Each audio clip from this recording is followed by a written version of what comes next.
అర్జునుడి మనసు పూర్తిగా కుప్పకూలిపోయింది. గెలవడమా ఓడడమా అనే తేడా కూడా అర్థం కావడం లేదు. నచైతద్విద్మః కతర్నో గరీయో యద్వా జయేమయదివానో జయేయుః యానేవ హత్వా న జిజీవిషామస్థేవ స్థితాః ప్రముఖే ధార్తరాష్ట్రాః.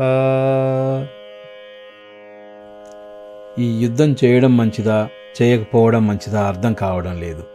మన వాళ్ళని గెలుస్తామా వాళ్ళు మనల్ని గెలుస్తారా అని కూడా తెలియడం లేదు. వాళ్ళని చంపిన తర్వాత బతకాలని కూడా అనిపించడం లేదు. అలాంటి ధృతరాష్ట్రుని కొడుకులు మన ముందు నిలబడి ఉన్నారు. అర్జునుడు ఇక్కడ పూర్తిగా దిక్కుతోచని స్థితిలో ఉన్నాడు. గెలవడం మేలా ఓడడం మేలా అని కూడా తేల్చుకోలేకపోతున్నాడు. సాధారణంగా యుద్ధంలో గెలవాలని అందరూ కోరుకుంటారు. కానీ అర్జునుడు అంటున్నాడు వాళ్ళని చంపిన తర్వాత ఈ జీవితం మనకు అక్కర్లేదు అని. ఎందుకంటే వాళ్ళు కేవలం శత్రువులు కాదు, తన సొంత వాళ్ళు కూడా. ఒక తమ్ముడు అన్నతో ఆస్తి విషయంలో గొడవ వస్తే కోర్టుకు వెళ్ళి గెలవచ్చు, కానీ అన్నను కోల్పోతాడు. అది నిజమైన గెలుపు కాదు.